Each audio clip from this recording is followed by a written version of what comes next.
Қайырлы күн, каналыма қош келдіңіздер. Бүгін сіздермен нағыз жаз мезгіліне арналған ыстық күндері ішетін, шөлді қандыратын әрі тойымды тамақ болып саналатын окрошка тағамын немесе сусынын дайындаймыз.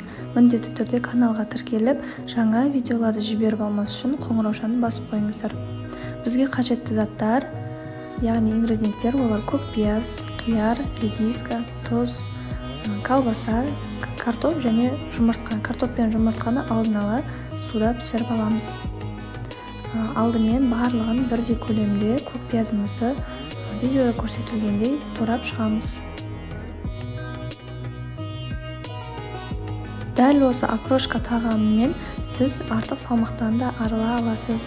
Яғни бұл тағамның құрамында ағзаға ауыр заттар жоқ. Келесі бізде қиярды ұсақтап ұзынша етіп турап шығамыз.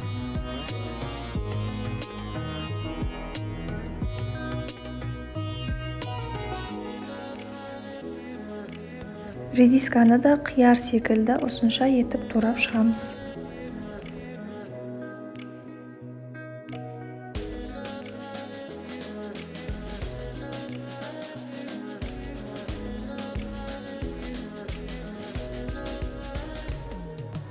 Келесі мұнда колбасаның орнына, егер сіз ұнатпайтын болсаңыз, тауық етін немесе сиыр етін суда пісіріп қоссаңыздар болады.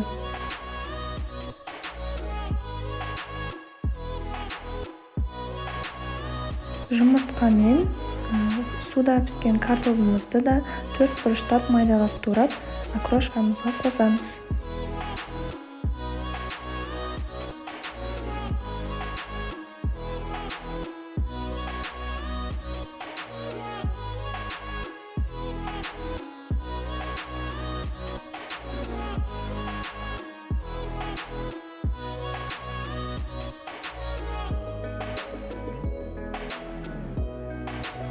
Дәміне қарай тұз қосамыз.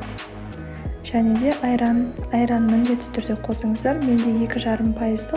Негізі қандай пайызда айран қолданғаныңыз маңызды емес. Келесі ингредиент бұл сарыағаш, яғни газдалған сусын міндетті түрде қолданыңыздар. Дәмі өте керемет әрі жеңіл болып шығады. Барлығын жақсылап араластырамыз. Егер тұзы тағы да кем болып тұрса, тұз қосуды ұмытпаңыздар. Ең соңғы ингредиент ол бізде сірке су.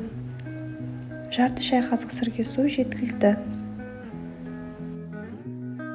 Нағыз жаздың ыстық күндеріне арналған біздің окрошкамыз дайын. Астарыңыз дәмді болсын. Видеоның соңына дейін қарағандарыңызға үлкен рахмет. Сіздермен бірге болған Арайлым.